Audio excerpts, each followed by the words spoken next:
The pool was a living thing, glassy and patient in the early light, a sheet of silver waiting for the first breath to break it. Steam curled from its surface like secrets, and the tiles beneath reflected the ceiling lights in a trembling mosaic. A figure stood at the edge, arms long as the horizon, fingers splayed like a captain feeling for wind. When he dove, the world narrowed to blue, the hush of water swallowing sound, the weightless glide of limbs trained to the geometry of motion, the tiny bubbles trailing like a comet's tail. Every stroke was an argument against gravity, a negotiation between muscle and water, a pianist's hands reading a score of currents. In that hour before the stadium filled and the announcers warmed their voices, Michael Groves moved through decades of practice, fear, triumph, and expectation.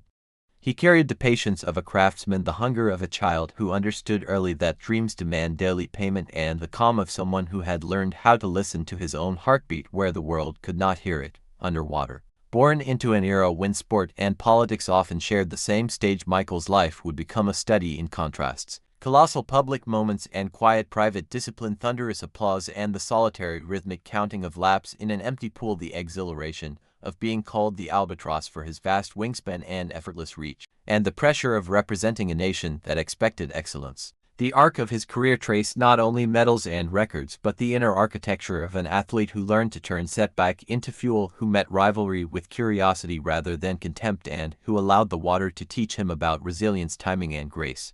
Imagine a teenage boy, lanky and earnest, discovering that his long arms were not a handicap but a gift. Imagine coaches translating raw length into a language of technique and timing. Imagine the first roar of a small crowd and the intoxicating clarity of winning. Then multiply that by stadiums, Olympic ovals, and the bright, unforgiving glare of televised competition.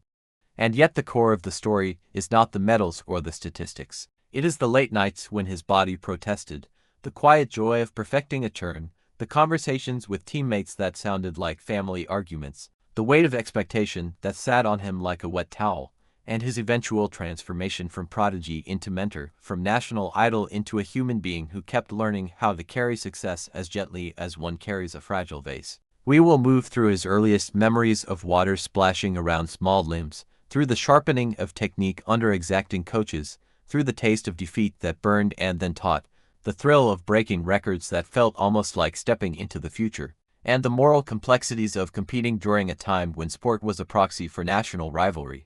We will hear imagined internal monologues, the whispered self-reminders before a race, the steadying mantras muttered in the athlete's corner, the flash of doubt and the countering flame of determination, and recreated dialogues that bring to life the human connections behind the headlines. A coach's spark, a teammate's laugh, a parent's quiet pride. We will not merely recount events, we will inhabit them.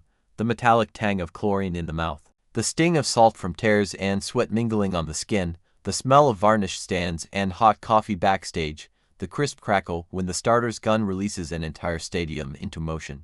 This is a story of body and mind, of the narrow corridors where greatness is made, and of the broad sky that opens when years of discipline meet opportunity. It will traverse training rooms and podiums, nights of doubt and mornings of clarity, rivalries with fierce opponents and friendships that outlasted victories. Above all, it will trace how a young swimmer named Michael Groves learned to shape the raw material of his life into something that could carry others, how his strokes in water became strokes on the canvas of history. There are moments that change everything, a single race where the world rearranges itself, an injury that reroots ambition, a loss that refines character, a victory that demands reinvention. We will linger on those turning points, letting the reader feel the tension in the lungs and the weight of expectation in the shoulders. We will move seamlessly from the intimate to the epic, from the smell of rubber lane dividers to the glare of Olympic lights, never stopping the flow, always propelling forward like a well-timed dolphin kick. By the end you will have swum the length of a life lived fiercely and thoughtfully, guided by a man who learned to turn the pressure of the moment into a kind of music, a rhythm that carried him inexplicably toward greatness. And when the final race closes and the applause fades like a tide, you will understand what it meant for Michael Groves to stand on the edge of the world and, with nothing but breath and will, dive. He was born into a family where the small rituals of care carried a quiet dignity. Mornings made with the clinking of spoons against coffee cups, afternoons punctuated by the soft rustle of newspapers and the hum of conversation. His father worked with his hands, someone who knew the value of steady labor. His mother had a patient, practical love that taught Michael the particular courage of consistency. The town where he grew up was the kind that posed no obstacles but offered few pleasures outside its routines. For a child with disproportionately long limbs and a hunger to move, the water became not just a playground but a companion. Swimming began as escape, sliding beneath the surface to a place where words lost power and the body as truth could be measured by how far it carried him. He found freedom in the horizontal world, the peculiar truth that in water he could outrun himself, that strokes smoothed his anxieties like a hand over rough cloth. His coaches saw potential in the way his arms stroked through the water, the way his kicks kept him balanced, the way his lungs seemed tuned to the rhythm of long-distance breathing. They spoke to him in terms of micro-adjustments, a head tilt here, a tighter kick there, and Michael listened like a man learning a second language. Training became geometry and poetry. He learned to count in strokes, 1, 2, 3, breath, 1, 2, 3, breath. Ours became a metronome, each lap a brick laid in the wall of a future he hadn't fully imagined. He learned pain, the tiny fires in the muscles that told him he was becoming harder than he had been. He learned patience, the truth that progress is often invisible until a race makes it visible. Early setbacks etched humility into his character.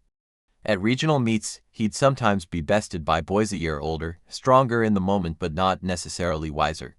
There was one particularly stinging loss in his teens, a false start that cost him a title, after which he sat on the pool deck, knees pulled up, and tasted bile in the back of his throat. A teammate crouched beside him and simply said, "Tomorrow." It was not consolation so much as instruction, the smallest unit of recovery. He learned to carry defeat like a ledger, to note what was owed and make payments in the forms of extra laps, better technique, morning runs in the drizzle, and nights of stretching until sleep came as an exhausted relief. As national tournaments arrived, so did attention. He was nicknamed the Albatross for the span of his arms and the way he seemed to hang in the water, long, poised, and inevitable. The moniker traveled with him, shouted from the stands, printed in papers, and delivered in clipped commentary on television. With each meet he added inches of confidence and a small pile of medals, but he also felt the first sting of expectation. People began to imagine the possible: records, Olympic finals, national legend. Such imagination is a kind of pressure, a heat that can warp or temper. Michael chose the latter. He trained with a careful blend of ferocity and restraint, turning a public hunger into private fuel. Training camps became crucibles. Weeks blurred into laps and philosophy, mornings of conditioning that made lungs into bellows, afternoons of stroke refinement that turned brute force into precise machinery, evenings of visualization where Michael would close his eyes and rehearse races in a mind that had learned to obey silence.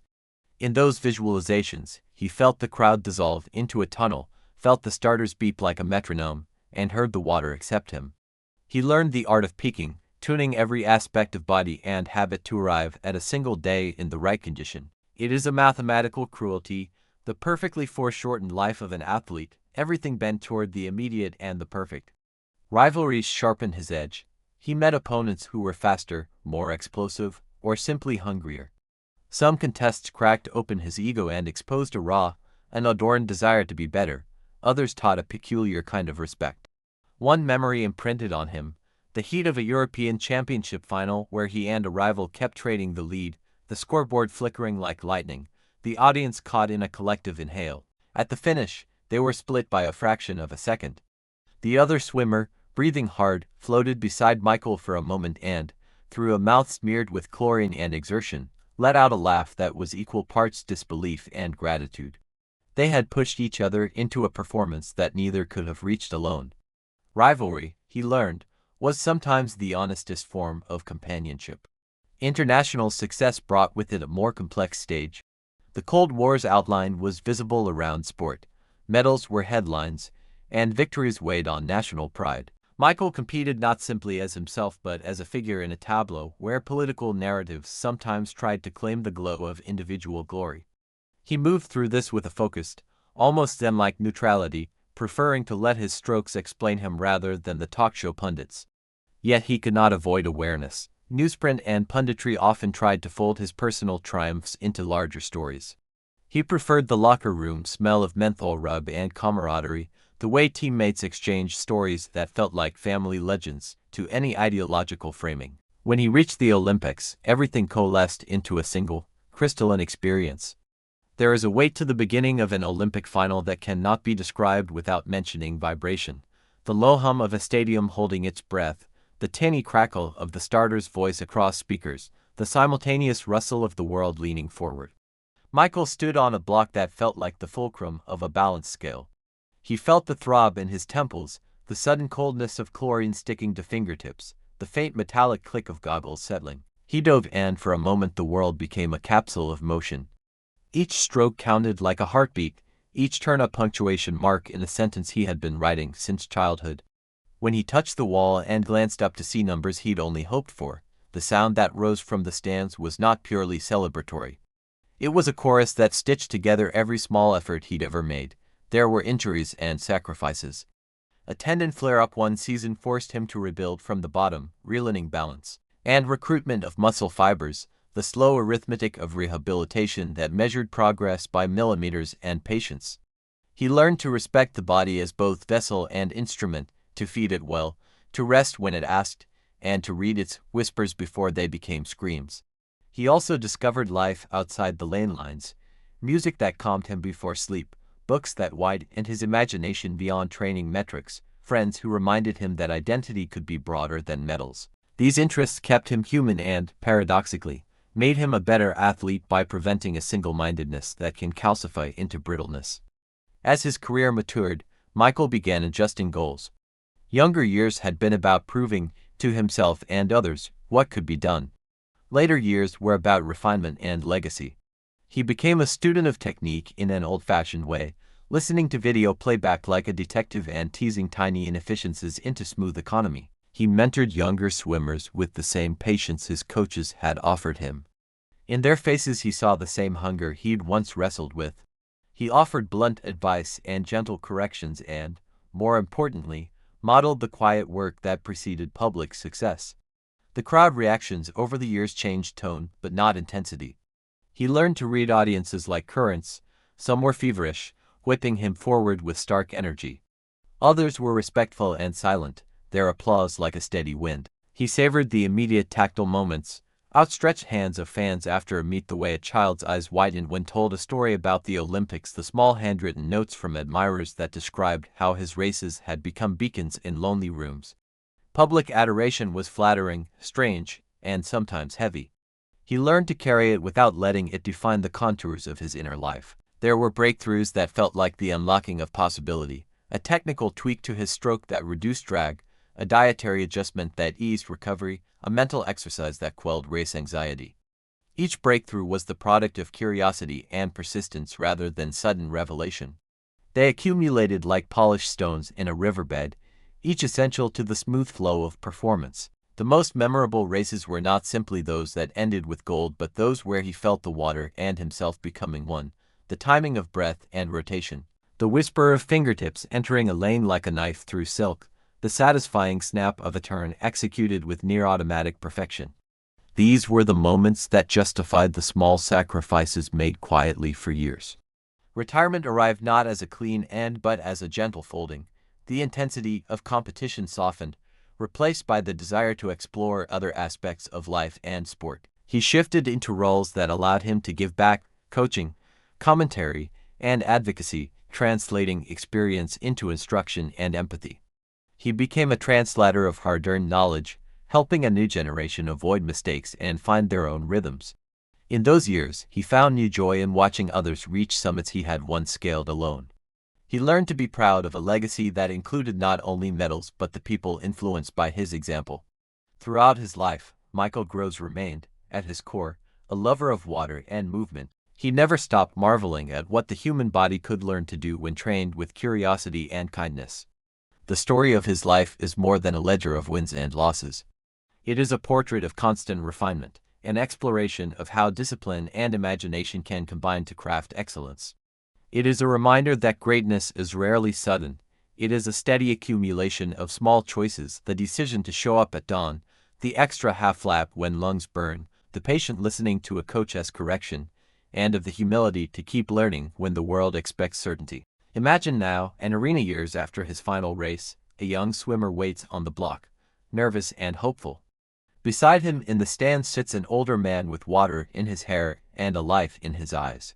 He leans forward, not to coach loudly, but to offer a simple nod, a transmission of the thing that cannot be taught in words: presence, patience, and the quiet courage to begin again every morning. That nod is the residue of a career lived with intention. It is the unspoken legacy Michael leaves, that greatness, like water, is both gentle and relentless, and that anyone willing to listen to its rhythm can learn to move with it. Behind the Medal invites you to dive into this journey, to feel the currents of a life shaped by commitment, curiosity, and the kind of quiet courage that turns ordinary mornings into extraordinary outcomes. If this story moved you, please like, share, and subscribe to Behind the Medal for more cinematic stories of athletes who taught the world how to rise. Every subscription helps us continue telling these human tales, the ones behind the trophies, behind the lights, and behind the medal.